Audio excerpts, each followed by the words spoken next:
Dans notre quête de suivre le chemin illuminé par le Christ, il est essentiel que nous nous défessions de nos anciens moi profondément enracinés dans des pratiques nuisibles. Apprendre à nous libérer de ces schémas préjudiciables est crucial. Reconnaître ces routines marque le premier pas vers la liberté. Ces comportements destructeurs sont des manifestations des forces qui s'opposent au bien. En tant qu'enfants de Dieu, il nous incombe de refléter les attributs divins de sainteté, de compassion, de vérité et d'amour. Les Écritures nous guident pour comprendre le caractère et les actions de Dieu, nous rapprochant de lui par l'étude. Elles mettent également en garde contre les actes de Satan, soulignant notre séparation de lui et l'importance de ne pas imiter ses voies. Vous pourriez vous percevoir comme éloigné du mal, dévoué à la prière et vivant en Christ. Cependant, persister dans ces comportements négatifs vous attire vers les ténèbres plutôt que vers la lumière. Le monde souffre de ces influences malfaisantes. Paul nous exhorte à abandonner nos anciens moi souillés par le péché, rejetant tout ce qui nourrit les désirs incontrôlés, la tromperie et l'injustice. Pour surmonter ces schémas, nous devons d'abord les reconnaître. Quel comportement destructeur avez-vous besoin de purger de votre vie? Avant tout, la tendance à dévaloriser les autres. Beaucoup peuvent nier nourrir de telles tendances. Pourtant parfois, nous pouvons les manifester consciemment. Souhaiter du mal à quelqu'un ou espérer l'échec d'un autre en affaires sont des comportements alignés sur les voies de Satan. Il cherche sans cesse la chute des individus et prend plaisir au conflit. Satan est motivé à saper les gens parce qu'il est lui-même condamné à l'enfer et s'efforce chaque jour d'attraper plus d'âmes avec lui. La Bible nous enseigne à estimer les autres comme Christ l'a recommandé. Philippiens 2. 3 conseils. Ne faites rien par esprit de rivalité ou par un vain désir de vous mettre en avant, mais avec humilité, considérez les autres comme supérieurs à vous-même. Ce verset appelle à l'humilité et au respect mutuel, s'opposant directement à la tendance démoniaque à dévaloriser les autres. Dans notre ministère, guidés par la miséricorde reçue, nous sommes exhortés à ne pas perdre courage. Nous rejetons les pratiques trompeuses et honteuses, présentant la parole de Dieu de manière honnête et claire. Ces enseignements nous encouragent à abandonner la malhonnêteté et à défendre ouvertement la vérité, en appelant à la conscience de chacun devant Dieu. C.S. Lewis souligne l'importance de l'amour véritable, conseillant l'action plutôt que l'introspection sur notre amour pour le prochain. Agir avec amour conduit à une affection sincère, contrecarrant la dévalorisation et le mépris. Pour ceux aveuglés par le Dieu de ce monde, l'Évangile reste voilé. Satan aveugle les esprits pour détourner les gens de la lumière de l'Évangile et de l'image de Dieu en Christ. Le psaume 34, 14 nous exhorte à nous détourner du mal, à rechercher la paix et à la poursuivre activement. Cela, associé aux enseignements de Jésus dans Matthieu 5:44, pour aimer nos ennemis et prier pour nos persécuteurs, nous guide vers une vie qui reflète la lumière du Christ, pas les ténèbres de Satan. De plus, Satan cherche sans relâche à faire chuter les gens et à les condamner à la damnation éternelle. En tant qu'enfants de Dieu, nous ne devons jamais souhaiter du mal à autrui. Dans les Écritures, même Étienne s'abstint de maudire ceux qui le tuaient, montrant ainsi un exemple divin. Satan cherchera toujours à manipuler les autres contre vous, nourrissant la rancune et le désir de vengeance. Cependant, comme l'enseigne Romains 12:17-21, ne rendez à personne le mal pour le mal. Recherchez ce qui est bien aux yeux de tous. Ne te laisse pas vaincre par le mal, mais triomphe du mal par le bien. Malheureusement, il y a des individus, même parmi les leaders religieux, qui nourrissent de la malveillance envers leurs semblables. Ils ne supportent pas de voir d'autres membres de l'Église réussir et leur souhaitent du malheur. De telles attitudes attirent des conséquences sur eux-mêmes. Ils se trompent s'ils croient marcher dans la foi chrétienne. Ces comportements sont enracinés dans des influences démoniaques et sataniques qui doivent être abandonnées. Comme le souligne C.S. Lewis dans Mere Christianity, le véritable christianisme nous appelle à aimer sincèrement et activement notre prochain. Agir avec amour peut cultiver une affection authentique pour les autres. La Bible ne tolère pas le souhait de nuire à quiconque. Si un autre croyant tombe dans le péché, il est du devoir des plus spirituellement matures de le restaurer avec douceur, et non de le condamner ou de l'abattre. Galates 6, 1 conseil. Frères et sœurs, si quelqu'un vient à être surpris en faute, vous qui êtes spirituels, redressez-le avec un esprit de douceur. Prends garde à toi-même, de peur que tu ne sois aussi tenté. Notre objectif devrait toujours être la restauration, pas la destruction, de nos frères et sœurs dans la foi. Les mensonges omniprésents qui affligent le monde trouvent leur source dans le premier menteur, Satan, car le mensonge est inhérent à sa nature. Satan est le père du mensonge, sans aucune vérité en lui, en contraste vif avec Dieu, dont l'essence est sainteté et vérité. S'aligner sur le mensonge, c'est s'aligner sur le mal, comme le dit Jean 8:44. Vous avez pour père le diable, et vous voulez accomplir les désirs de votre père. Il a été meurtrier dès le commencement, et il ne se tient pas dans la vérité, parce qu'il n'y a pas de vérité en lui. Lorsqu'il profère le mensonge, il parle de son propre fond, car il est menteur et le père du mensonge. Depuis l'aube des temps, Satan a ensorcelé l'humanité par la tromperie, rendant le mensonge profondément destructeur. En revanche, Jésus déclare dans Jean 14:6 « Je suis le chemin, la vérité et la vie. Nul ne vient au Père que par moi. » Jésus incarne la vérité, et en tant que disciples du Christ, nous sommes appelés à refléter cette vérité dans nos vies. Est-ce que tu trompes les autres pour un gain personnel ou mensonge pour les manipuler et les exploiter? De telles actions reflètent le comportement du diable.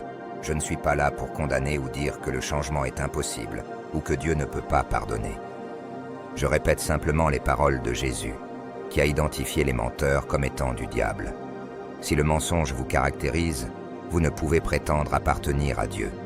L'appartenance authentique à Dieu nécessite la vérité. Aujourd'hui, vous pouvez choisir d'abandonner le mensonge. Cette habitude n'est pas simplement trompeuse, mais satanique, car le diable utilise le mensonge pour tromper et piéger les gens, les égarant. Si vous nourrissez de la haine envers les autres, vous pourriez chercher à les faire chuter à travers la tromperie. Il est crucial d'abandonner cette habitude destructrice avant qu'il ne soit trop tard. Le psaume 34, 41 conseil. Garde ta langue du mal et tes lèvres de la tromperie. Détourne-toi du mal et fais le bien. Cherche la paix et poursuis-la. La vérité devrait définir nos vies en tant que chrétiens. Nous devons émuler Christ qui incarne la vérité et renoncer à toute forme de tromperie. L'histoire de Satan illustre les périls de l'orgueil. Sa chute découla de l'orgueil, le premier péché commis. La Bible avertit que l'orgueil précède la destruction. Ne permettez pas à l'orgueil de vous ruiner. Bien que de nombreux péchés soient documentés dans la Bible, quel serait, selon votre compréhension des Écritures, le péché ultime? Contrairement aux croyances courantes, le péché qui a déclenché la guerre dans le ciel était l'orgueil. Il a conduit le diable à s'exalter lui-même, comme détaillé dans Ésaïe 14:12. Comment es-tu tombé du ciel, astre brillant, fils de l'aurore? Tu es abattu à terre. Tu disais en ton cœur, je monterai au ciel, j'élèverai mon trône au-dessus des étoiles de Dieu, je serai semblable au Très-Haut. L'orgueil a conduit à la chute de Lucifer depuis sa position de créature belle et sage dans le paradis, comme décrit dans Ézéchiel, orné de pierres précieuses et oint comme un chérubin. Lucifer, créé parfait dans ses voies, a été conçu par le Créateur pour refléter sa gloire. Pourtant, même un esprit aussi puissant et beau est tombé victime du péché de l'orgueil. Cela nous sert d'avertissement sévère pour éviter la même chute. Proverbe 16:18 met en garde, l'orgueil précède la ruine et l'arrogance précède la chute. C.S. Lewis, dans Mere Christianity, souligne le péril de l'orgueil, affirmant que les enseignants chrétiens le considèrent comme le vice ultime, surpassant tous les autres comme la luxure, la colère, la cupidité et l'ivrognerie. C'est par l'orgueil que Lucifer est devenu le diable, conduisant à tous les autres vices. L'orgueil représente une opposition complète à la mentalité de Dieu. Proverbes élève, tout enseigne. Quand l'orgueil vient, alors vient l'ignominie, mais la sagesse est avec les humbles. Dieu s'oppose aux orgueilleux mais favorise les humbles. Par conséquent, l'humilité devrait être notre objectif dans tous les aspects de la vie, reconnaissant notre dépendance de Dieu et notre besoin de sa grâce.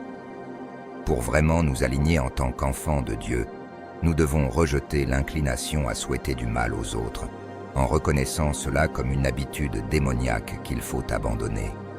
L'orgueil mène inévitablement à l'ignominie et à la ruine, nous rendant incompatibles avec la grâce de Dieu, puisqu'il s'oppose aux orgueilleux. Au lieu de cela, nous sommes exhortés à embrasser l'humilité, une qualité exemplifiée par Jésus lui-même. Malgré sa nature divine, Jésus s'est humilié et a enduré obéissamment la mort, même sur une croix. Philippiens 2:8. Il nous a enseigné par l'exemple, lavant les pieds de ses disciples et soulignant l'importance de servir les autres avec humilité. La médisance et la division au sein de l'Église sont des tactiques employées par le diable pour saper l'unité et doivent être fermement résistées. Proverbe 6:19 énumère les choses que le Seigneur déteste, incluant ceux qui sèment la discorde entre frères. La médisance endommage non seulement les relations, mais engendre aussi la méfiance et la division. Dans Mere Christianity, Lewis souligne l'importance de l'unité et de la paix au sein de la communauté chrétienne. Ceux qui favorisent la division parmi les chrétiens travaillent, en essence, contre le corps du Christ, renforçant l'influence de Satan à chaque division créée. Suivant l'exemple du Christ, qui est le prince de la paix, nous sommes appelés à être des artisans de paix. Mettre Dieu à l'épreuve en doutant de ses promesses ou en défiant son autorité peut nous égarer.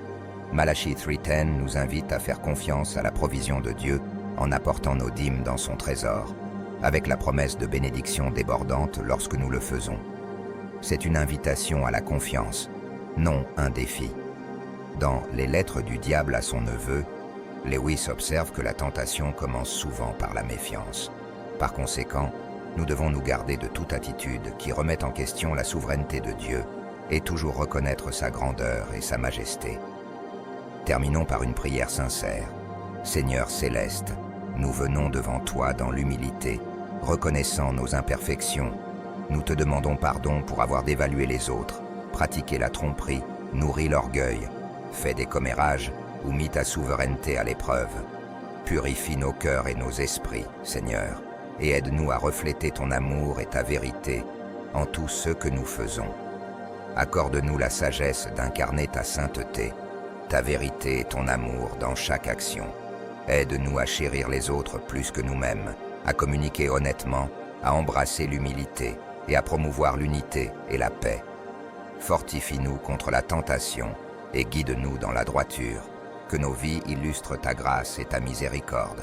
Seigneur, remplis-nous de ton Esprit Saint pour vaincre le mal par le bien et illuminer un monde souvent obscurci. Nous nous confions en tes promesses et nous reposons dans ton amour éternel. Au nom de Jésus, nous prions.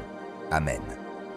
En rejetant activement les pratiques nuisibles et en embrassant les enseignements du Christ, nous nous approchons de Dieu et reflétons son essence divine dans nos vies. Engageons-nous dans ce voyage transformateur, en nous confiant dans la grâce de Dieu pour dissiper les ténèbres et nous permettre de vivre comme des enfants de lumière.